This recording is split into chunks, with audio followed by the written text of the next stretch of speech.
ဒီတစ်ခါတော့တကယ်ထိုးတဲ့ပွဲလေးနဲ့ကျွန်တော်မိတ်ဆက်ပေးကြပါတယ်ဒီပွဲလေးကတော့ရှားလို့မဟုတ်ပါဘူးကျွန်တော်တို့အချစ်တော်ကြီးဥစုပါထွန်းတဲ့ငင်းချမ်းကြီးမမောင်ရဲ့ပွဲလေးပဲဖြစ်ပါတယ်ဒီပွဲလေးကအရင်ပွဲတွေလို့ခံရေးပြတဲ့ပွဲမဟုတ်တော့တကယ်ဆောတဲ့ပွဲပဲဖြစ်ပါတယ်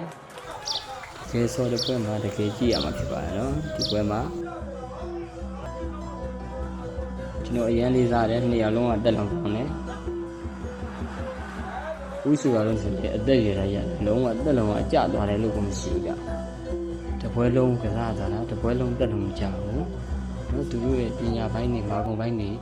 တက်လုံးပိုင်းတွေဒီပွဲမှာပြသွားတယ်ခုခေတ်လုံငယ်တွေအတူယူလို့ရအောင်ဒီပွဲလေးကိုတစ်ချက်ကြည့်ပေးကြပါနော်ဒီပွဲကအရင်ကောင်းပါတယ်ကဲကျွန်တော်တို့ကြည့်လိုက်ကြရအောင်ကန်နဲ့ဖြောင်းလိုက်ပြီကဲကန်နဲ့မြေကန်ရဲ့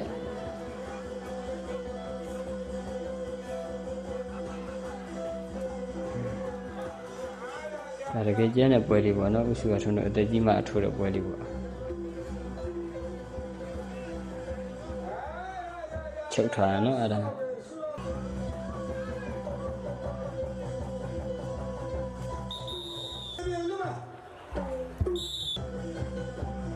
ကဲအနေကန်ကျထိုးတဲ့ညှောင်းလက်သည်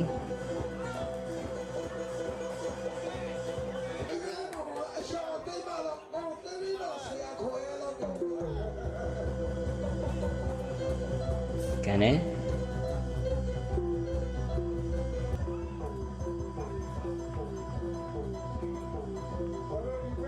ကန်နဲ့အပါနော်ရမ်းကြဖို့ကောင်းတယ်ဘာလို့အသက်ရရတော့ဒီလိုကန်ချက်တွေနဲ့ခံနိုင်ရအရမ်းကြဖို့ကောင်းတယ်လူကြီးတွေအနေနဲ့လက်အဆင်မပြေဘူး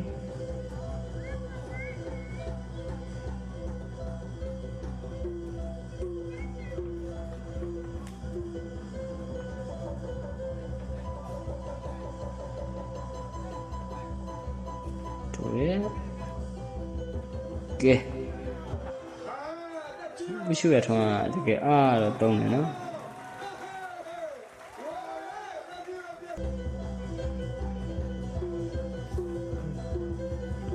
对啊，这不隔壁的康里边的没得呀，喏，一样讲的，连呢，不喏，不要么事。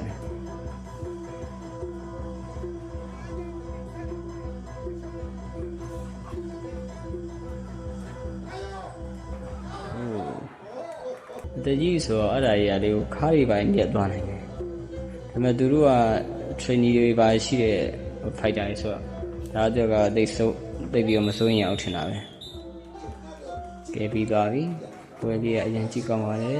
။ကျေးဇူးတင်ပါတယ်အားလုံး။